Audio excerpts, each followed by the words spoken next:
തുടർച്ചയായിട്ട് ഇങ്ങനെ മൂക്കൊലിപ്പ് ഉണ്ടാവുക, മൂക്കിലൂടെ നീർവാർച്ച ഉണ്ടാകുക. ഈ അവസ്ഥ തടയാനായിട്ട് എന്താണ് പ്രതിവിധി എന്ന് നമ്മുടെ വീഡിയോയുടെ കമന്റ് ബോക്സിൽ ഒരു ചോദ്യം ഉണ്ടായിരുന്നു. അപ്പൊ അതിനുള്ള മറുപടിയാണ് ഇന്നത്തെ വീഡിയോയിൽ. ഈ മൂക്കിലൂടെ നീർവാർച്ച, തുടർച്ചയായിട്ട് മൂക്കൊലിക്കുന്ന അവസ്ഥ, ഇതിന് ആയുർവേദ ഗ്രന്ഥങ്ങളിൽ അഷ്ടാംഗഹൃദയത്തിലും ചരകസംഹിതയിലും സുശ്രുത സംഹിതയിലും ഒക്കെ പ്രതിശ്യായം അല്ലെങ്കിൽ പീനസം ഈ പേരുകളിലാണ് ഇത്തരം രോഗാവസ്ഥ വിവരിച്ചിട്ടുള്ളത്. ഈ രോഗാവസ്ഥ ശിരസിനെ ആശ്രയിച്ചാണ് സംഭവിക്കുന്നത്. ശിരസ് കഫദോഷത്തിന്റെ സ്ഥാനമാണ്. കഫവാത ദോഷങ്ങളാണ് ഇത്തരം രോഗാവസ്ഥയിൽ പ്രധാനമായിട്ട് വർദ്ധിക്കുന്നത്. അപ്പൊ അതുകൊണ്ട് തന്നെ കഫദോഷം വർദ്ധിപ്പിക്കുന്ന, വാതദോഷത്തെ വർദ്ധിപ്പിക്കുന്ന ഇത്തരം സംഗതികളെല്ലാം തന്നെ ഭക്ഷണത്തിലായാലും ജീവിത രീതികളിലായാലും നിങ്ങൾ ഒഴിവാക്കേണ്ടതാണ്. ഇത്തരം രോഗാവസ്ഥ കാണുന്നവര് സ്വതവേ ജന്മനാ തന്നെ കഫപ്രകൃതിയും കൂടെ ആണെങ്കിൽ ഇത്തരം രോഗാവസ്ഥയ്ക്ക് തീവ്രത കൂടും. ഇതിന് പ്രായഭേദമന്യേ കുഞ്ഞു കുട്ടികൾ മുതൽ പ്രായമായവരിലും വലിയവരിലും ഒക്കെ കാണുന്നുണ്ട്. പുരുഷന്മാരിലും സ്ത്രീകളിലും ഒക്കെ കണ്ടുവരുന്നു. കഫസ്ഥാനത്തുണ്ടാവുന്ന രോഗാവസ്ഥ കഫപ്രകൃതിയായിട്ട് ജനിച്ചവന് ഇത് കൂടുതൽ ബുദ്ധിമുട്ടിക്കാനായിട്ട് സാധ്യതയുണ്ട്. അപ്പൊ അത്തരക്കാര് ഈ കഫദോഷം വർദ്ധിപ്പിക്കുന്ന, അതുപോലെ തന്നെ വാതദോഷത്തെ വർദ്ധിപ്പിക്കുന്ന എല്ലാ സംഗതികളും ജീവിതത്തിൽ ഒഴിവാക്കാനായിട്ട് ശ്രദ്ധിക്കുന്നതാണ് ആദ്യപടി. അപ്പൊ അത് നിങ്ങൾക്ക് പലർക്കും ഇച്ചിരി മടിയുള്ള സംഗതികളൊക്കെ ആയിരിക്കും. അതെന്തൊക്കെയാണെന്ന് വഴിയെ പറയാം. അതുപോലെ തന്നെ ഇത്തരം രോഗാവസ്ഥ ഉണ്ടെങ്കിൽ ഇത് തടയുന്നതിന് സഹായകരമായ ചില ഭക്ഷണ രീതികളും ജീവിത രീതികളും ചില പൊടിക്കൈകളും ഇന്നത്തെ വീഡിയോയിൽ വിശദമായിട്ട് പ്രതിപാദിക്കാം. അതുകൊണ്ട് ശ്രദ്ധിച്ച് സ്കിപ്പ് ചെയ്യാതെ അവസാനം വരെ കാണുക. കണ്ടതിന് ശേഷം വീഡിയോ ഉപകാരപ്പെടുന്നതാണെങ്കിൽ ലൈക്ക് ചെയ്ത് എല്ലാവർക്കും ഷെയർ ചെയ്ത് കൊടുക്കാനായിട്ട് ആവശ്യപ്പെടുകയാണ് ഞാൻ, ഡോക്ടർ സേവ്യർ. അപ്പൊ നമുക്ക് ഇന്നത്തെ വീഡിയോ ആരംഭിക്കാം. ഈ പീനസം അല്ലെങ്കിൽ പ്രതിശ്യായം വാതകഫദോഷങ്ങളാണ് ഇവിടെ വർദ്ധിക്കുന്നു പറഞ്ഞല്ലോ. അപ്പൊ അതുകൊണ്ട് തന്നെ തണുപ്പ് തട്ടിക്കഴിഞ്ഞാൽ വാതദോഷവും വർദ്ധിക്കും, കഫദോഷവും വർദ്ധിക്കും. അപ്പൊ തണുപ്പ് ഇത്തരം രോഗാവസ്ഥയിൽ പൂർണ്ണമായിട്ട് ഒഴിവാക്കണം, ഏത് രീതിയിലാണെങ്കിലും. അതായത് തണുത്ത കാറ്റേൽക്കുന്നതും മഞ്ഞു കൊള്ളുന്നതും മഴച്ചാറിൽ കൊള്ളുന്നതും തണുത്ത വെള്ളത്തിൽ കുളിക്കുന്നതും ഷവർ ബാത്തും സ്വിമ്മിംഗ് പൂളും കുളത്തിലും ഒക്കെ മുങ്ങി കുളിക്കുന്നതും ഒക്കെ ഒഴിവാക്കുന്നത് നന്നായിരിക്കും. അതുപോലെ തന്നെ നിത്യേന തലകുളി വേണ്ട. ഇത്തരം രോഗാവസ്ഥ ഉണ്ടെങ്കിൽ നിങ്ങൾ 7 ദിവസത്തിലൊരിക്കലോ 4 ദിവസത്തിലൊരിക്കലോ തല കഴുകുന്നതായിരിക്കും ഉചിതം. നല്ല ചൂടുകാലത്ത് വേനൽക്കാലത്തൊക്കെ 4 ദിവസത്തിലൊരിക്കൽ തല കഴുകുക. ഇനി തണുപ്പുകാലോ മഞ്ഞുകാലോ മഴക്കാലോ ഒക്കെ ആണെങ്കിൽ ആഴ്ചയിൽ ഒരിക്കൽ തല കഴുകുക. ഇത് മതിയായിരിക്കും. കാരണം ശിരസിനെ ആശ്രയിച്ച് എന്ത് രോഗാവസ്ഥകൾ ഉണ്ടാവുന്നുണ്ടെങ്കിലും അശിരസ്നാനം, തലകുളി ഒഴിവാക്കാൻ തന്നെ പറഞ്ഞിട്ടുണ്ട് ആചാര്യന്മാർ. നല്ല ചൂടുവെള്ളത്തിൽ തോർത്തുകൊണ്ട് മുക്കിപ്പിഴിഞ്ഞ് തുടച്ചു കഴിഞ്ഞാലേ ആ വിയർപ്പും ദുർഗന്ധമൊക്കെ വിട്ടുകിട്ടുന്നതാണ്. അല്പം ബുദ്ധിമുട്ടുകൾ നിങ്ങൾക്ക് ഉണ്ടായിരിക്കാം, പക്ഷെ ഇത് സഹിച്ചേ പറ്റുള്ളൂ. കാരണം തണുപ്പ് തട്ടിക്കഴിഞ്ഞാൽ വെള്ളമായിട്ട് പെരുമാറ്റം കൂടുതലാണെങ്കിൽ ഈ രോഗാവസ്ഥയ്ക്ക് ഒരു ശമനം കിട്ടില്ല. അതുകൊണ്ടാണ്. ഇനി അടുത്തതായിട്ട് ഉള്ളിലേക്ക് കഴിക്കുന്ന സംഗതികൾ, ദഹിച്ചതിന് ശേഷം ശരീരത്തിൽ തണുപ്പുളവാക്കുന്ന സംഗതികൾ പൂർണ്ണമായിട്ട് ഒഴിവാക്കണം. അതായത് കുമ്പളങ്ങിയും വെള്ളരിക്കയും തണ്ണിമത്തനും ഇതൊക്കെ ദഹനത്തിന് ശേഷം ശരീരത്തിൽ തണുപ്പുണ്ടാക്കുന്ന സംഗതികളാണ്. അതുപോലെ തന്നെയാണ് ചെറുപഴവും മുന്തിരിയും ഒക്കെ തണുപ്പാണ്. അപ്പൊ അത്തരം സംഗതികൾ ഒഴിവാക്കാനായിട്ട് ശ്രദ്ധിക്കുക. പിന്നെ എടുത്ത് പറയണ്ടല്ലോ, പ്രത്യേകം പറയേണ്ട കാര്യമില്ല. അതായത് നിങ്ങൾ പലർക്കും ഫേവറേറ്റ്സ് ആയിരിക്കാം. അതായത് കൂൾ ഡ്രിങ്ക്സ്, ഐസ്ക്രീം, തണുത്ത വെള്ളം, ഫ്രിഡ്ജിലെ വെള്ളം, ഇതൊക്കെ ഇത്തരം രോഗലക്ഷണങ്ങൾ ഉള്ളവരാണെങ്കിൽ പൂർണ്ണമായിട്ട് ഒഴിവാക്കിയേ പറ്റുള്ളൂ. എങ്കിൽ മാത്രമേ ഈ രോഗത്തിന് ശമനം കിട്ടുള്ളൂ. ബൈക്കിലൊക്കെ യാത്ര ചെയ്യേണ്ടി വരുന്നവരുണ്ട് ജോലി സാഹചര്യം കൊണ്ട്. അപ്പൊ അത്തരക്കാരൊക്കെ ആണെങ്കിൽ നല്ല വുളൻ ജാക്കറ്റും തണുപ്പിൽ നിന്ന് രക്ഷ നേടുന്നതിന് വേണ്ടതായ സംഗതികളൊക്കെ കരുതാനായിട്ട് ശ്രദ്ധിക്കുക. കഴിയുന്നതും ഇത്തരക്കാര് ഈ ബൈക്ക് യാത്രയും മഞ്ഞു കൊള്ളുന്നതും മഴച്ചാറിൽ കൊള്ളുന്നതും അതുപോലെ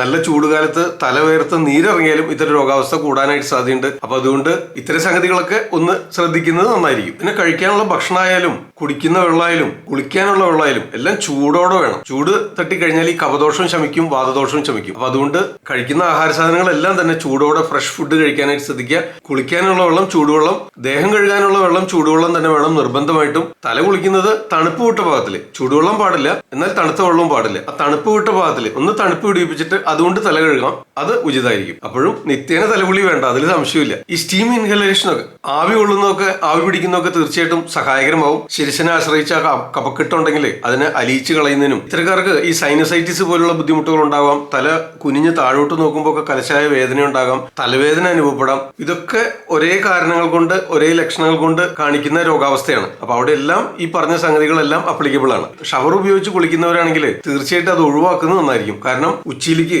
ശിരസിലേക്ക് നേരിട്ട് വെള്ളം വീഴുകയാണ്. അത് തീർച്ചയായിട്ടും ഉചിതമായിരിക്കില്ല. നിങ്ങൾ തല കുളിക്കുമ്പോൾ കപ്പിൽ വെള്ളം എടുത്തിട്ട് തലയുടെ പുറകിലേക്ക് വെള്ളം ഒഴിക്കുന്നതിനായിട്ട് ശ്രദ്ധിക്കുക. അതുപോലെ ഒരു സംശയം വേണ്ട, ഇത്തരം രോഗലക്ഷണം ഉള്ളവരാണെങ്കിൽ പതിവായിട്ട് തല കുളിച്ചാലും കുളിച്ചില്ലെങ്കിലും, കുളിക്കുമ്പോഴും കുളിക്കാത്തപ്പോഴും പതിവായിട്ട് രാവിലെയും വൈകിട്ടും ഓരോ നുള്ള് രാസനാദി ചൂർണം നെറുകയിൽ തിരുമുന്നു ശീലാക്കുക. അത് തന്നെ ഒന്ന് മുക്കിൽ വലിക്കുന്നു നല്ലതാണ്, ചെറിയ അളവിൽ. ഇതിനായിട്ട് ഒരുപാട് കഷായ ഔഷധ യോഗങ്ങളുണ്ട്.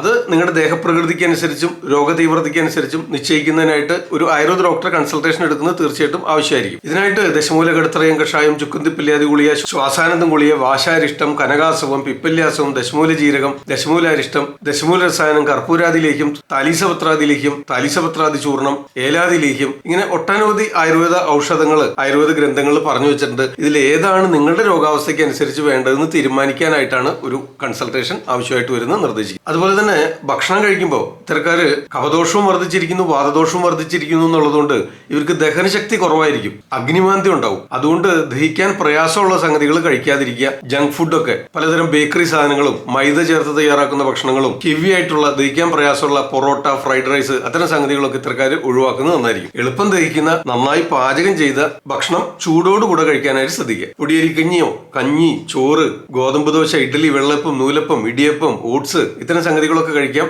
ഏത്തപ്പഴം കഴിക്കുകയാണെങ്കിൽ പുഴുങ്ങി കഴിക്കാനായിട്ട് ശ്രദ്ധിക്കുക. പഴങ്ങൾ പൊതുവെ മധുരമാണ്, തണുപ്പാണ്. എന്നിരുന്നാലും പുളിയുള്ള പഴങ്ങൾ കഴിക്കുന്നത് വിരോധം ഉണ്ടാവില്ല. അതായത് ഓറഞ്ചും, സിട്രസ്, കിവി ഫ്രൂട്ട്, സ്ട്രോബെറി, ഇതൊക്കെ ഇത്തരക്കാർക്ക് കൂടുതൽ നന്നായിരിക്കും. പഴങ്ങളിൽ നിന്ന് ഇവർ ഒഴിവാക്കേണ്ടത് ചെറുപഴവും മുന്തിരിയും തണ്ണിമത്തനും തീർച്ചയായിട്ടും ഒഴിവാക്കിയിരിക്കണം. കാരണം ഇതിന് കൂടുതലായിട്ട് തണുപ്പുളവാക്കുന്നവയാണ് ഇത്തരം പഴവർഗ്ഗങ്ങൾ. കൂടുതലായിട്ട് കഴിക്കാനായിട്ട് ശ്രദ്ധിക്കേണ്ടത് പുളിയുള്ള പഴങ്ങൾ കൂടുതലായിട്ട് ഭക്ഷണത്തിൽ ഉൾപ്പെടുത്താനായിട്ട് ശ്രദ്ധിക്കുക. പേരയ്ക്കയും പപ്പായയും ആപ്പിളും ഒക്കെ കഴിക്കുന്നതിൽ വിരോധമില്ല. പക്ഷെ അത് ഫ്രിഡ്ജിൽ നിന്നൊക്കെ എടുത്ത് നേരെ കഴിക്കരുത്. റൂം ടെമ്പറേച്ചറിലായിരിക്കണം ഇത്തരം സംഗതികളൊക്കെ ഉപയോഗിക്കാനായിട്ട്. അതുപോലെ കുടിക്കാനുള്ള വെള്ളമൊക്കെ തയ്യാറാക്കുമ്പോൾ അതിൽ ചുക്കും ജീരകവും ഒക്കെ ഇട്ട് തിളപ്പിച്ച വെള്ളം കുടിക്കുന്നത് നന്നായിരിക്കും. ചുക്ക്, കുരുമുളക്, തിപ്പലി, ഇതൊക്കെ ചതച്ചിട്ട് വെന്ത വെള്ളം കുടിക്കാനായിട്ട് എടുക്കുന്നത് നല്ലതാണ്. കാരണം അത് ഈ കഫത്തെ അലിയിപ്പിക്കുന്നതിനും വാദത്തെ നിയന്ത്രിക്കുന്നതിനും അഗ്നിദീപ്തി ഉണ്ടാക്കുന്നതിനും ദഹനശക്തി വർദ്ധിപ്പിക്കുന്നതിനൊക്കെ സഹായകരമാണ്. ചുക്കിനും കുരുമുളകിനും തിപ്പലിക്കും ഒക്കെ ശരീരത്തിൽ ചൂട് കൂട്ടുന്നതിനും അഗ്നിദീപ്തി ഉണ്ടാക്കുന്നതിനും കഫദോഷത്തെ ശമിപ്പിക്കുന്നതിനുള്ള ഗുണങ്ങൾ അടങ്ങിയിട്ടുള്ളതാണ്. അതുപോലെ തന്നെ അണുതൈലം ഉപയോഗിച്ച് നസ്യം ചെയ്യുന്നതും നല്ലതാണ്. രാവിലെ സമയമോ വൈകിട്ടോ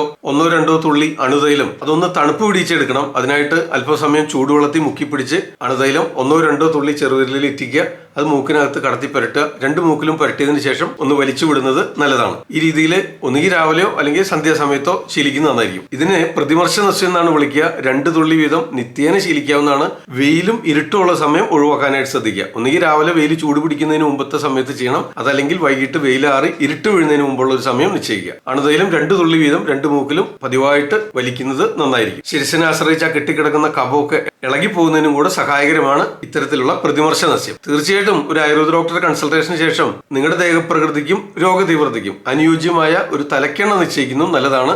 അത് മുൻപ് പറഞ്ഞ പോലെ ആഴ്ചയിൽ 1 ദിവസമോ 4 ദിവസം ഇടവിട്ടോ തലയ്ക്ക് തേച്ചു കുളിക്കാം. തലക്കെണ്ണ വെച്ച് അധിക സമയം ചെലവഴിക്കരുത്. തലക്കെണ്ണ ഇട്ട് കഴിഞ്ഞാൽ ഒരു 5-10 മിനിറ്റിനുള്ളിൽ കഴുകിക്കളയുന്നത് നല്ലതാണ്. തല കുളി കഴിഞ്ഞാൽ നിർബന്ധമായിട്ടും രാസനാദിപൊടി തിരുമുന്നത് ശീലാക്കുക. ഇത്തരം ബുദ്ധിമുട്ട് കൂടുതലുള്ളപ്പോൾ അതിന്റെ ലക്ഷണങ്ങൾ നിയന്ത്രിക്കുന്നതിന് സഹായകരമായ ഒരു തളം നിർദ്ദേശിക്കാം. അതിനായിട്ട് രാസനാദി ചൂർണോ കച്ചൂരാതി ചൂർണോ എടുക്കാം. അതുപോലെ തന്നെ തുളസിയില നീര് വേണം, അല്ലെങ്കിൽ പനിക്കൂർക്കയില നീര് വേണം. അല്പം ആവണക്കെണ്ണയും വേണം. ഇതിലേക്ക് രാസനാദി ചൂർണമാണെങ്കിൽ രാസനാദി ചൂർണം, അല്ലെങ്കിൽ കച്ചൂരാതി ചൂർണം. അതല്പം തുളസിയില ഇടിച്ചു പിഴിഞ്ഞ നീര് ചേർത്ത് ചാലിച്ച് കുറുക്കിയെടുക്കുക. തുളസിയില നീരില്ലെങ്കിൽ പനിക്കൂർക്കയില നീരായാലും മതി. ചെറുതീകരിച്ച് ചെറുതായി കുറുക്കിയെടുത്തിട്ട് അതിലേക്ക് അല്പം ആവണക്കെണ്ണ കൂടെ ചേർത്ത് ചാലിച്ചതിന് ശേഷം തണുത്തിട്ട് നെറുകയിൽ ഒരു രൂപ വട്ടത്തിൽ തളമിടുക. ഇതിന് ഉചിതമായ സമയം വൈകിട്ട് വെയിലാറിയതിനു ശേഷം ഒരു 5 മണി 6 മണി സമയത്തായിരിക്കും. ഒരു അരമണിക്കൂർ സമയം നെറുകയിൽ തളമിട്ടതിന് ശേഷം അത് തുടച്ചു കളയുക. ഇങ്ങനെ ശീലിക്കുമ്പോൾ പതിവായിട്ടൊരു 5 ദിവസമോ 7 ദിവസമോ ചെയ്യേണ്ടതാണ്. ആ ദിവസങ്ങളിൽ തലകുളി ഒഴിവാക്കേണ്ടതുമാണ്. ഈ രീതിയിൽ ഒരു പൊടിക്കൈ പോലെ നിങ്ങൾക്ക് വീടുകളിൽ തന്നെ തയ്യാറാക്കി